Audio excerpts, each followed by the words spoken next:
So obviously 13 years since the original film, and it was making me wonder, along the way, what would you say was, I guess, kind of the low point where you might have thought to yourself, like, wow, we really might not make this happen, and then ultimately, how did you overcome that and see it through to fruition? That's a really interesting question. I mean, we did all our performance capture. We started in September of 17.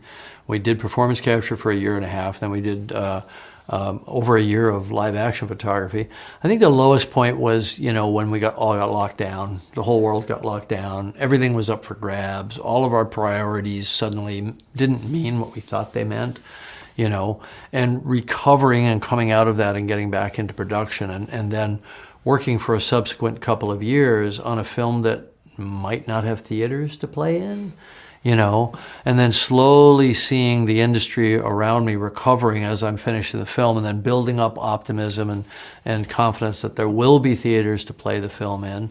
And I think had we come out any earlier, there would have been no hope for profitability. Right now we're a bit on the cusp, right? Because we haven't come fully back yet. We're at about 80%. So what the heck? We just have to be better. We just have to be a better movie. I got a lot of faith that a lot of people are going to prioritize seeing this in the next couple of weeks. I was very curious about the writing process on this, because I know it was important to you to have the screenplays for the future films written out before going into production on this. So why was that important? And do you think that all film series would benefit from that development process, or is that specific to Avatar?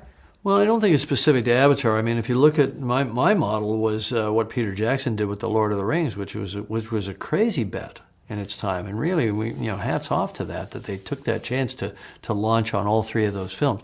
But he had the books mapped out, so he could always show the actors what they needed to know about their character arc. So I felt I had to do the same thing. I had to play this as if the books already existed. So the only way for us to do that was to, write all the scripts and let the actors read all the scripts and see where their characters were going and what it all meant.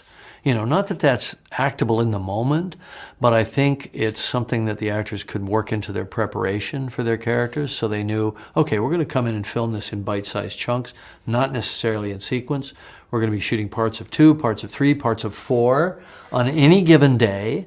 That's a challenge, but it's no different a challenge than, let's say, if you're working on a limited series and you've got a home set that's going to be seen across 6 hours.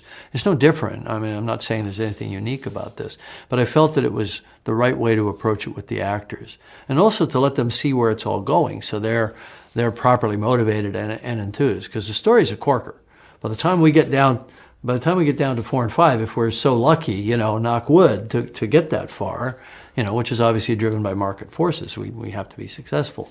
I heard you use that term in another interview, and I am curious, because I think you were specifically talking about film 4. What is it that makes it a corker? What is it about that film that makes it stand out from what we'll have seen? I can't tell you the details, but all I can say is that when I turned in the script for 2, the studio gave me 3 pages of notes. And when I turned in the script for 3, they gave me a page of notes, so I was getting better. When I turned in the script for 4, the studio executive, the creative executive over the films, wrote me an email that said, "Holy fuck." and I said, "Well, where are the notes?" And she said, "Those are the notes." Because it just goes, it kind of goes nuts in a way that, like, in a good way. Right? You think you know what it's about, and then no, you don't. I believe. I have all the faith in the world in you. And speaking of that... So I hope I get to make that film, is what I'm saying. I'm rooting for it, and I believe in it.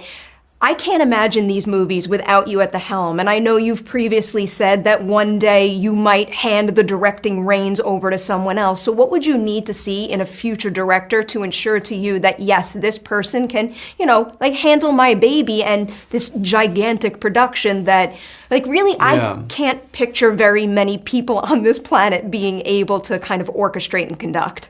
I think there are a lot of good filmmakers out there, and a lot of good filmmakers that understand how to do CG and animation and world building and all that sort of thing.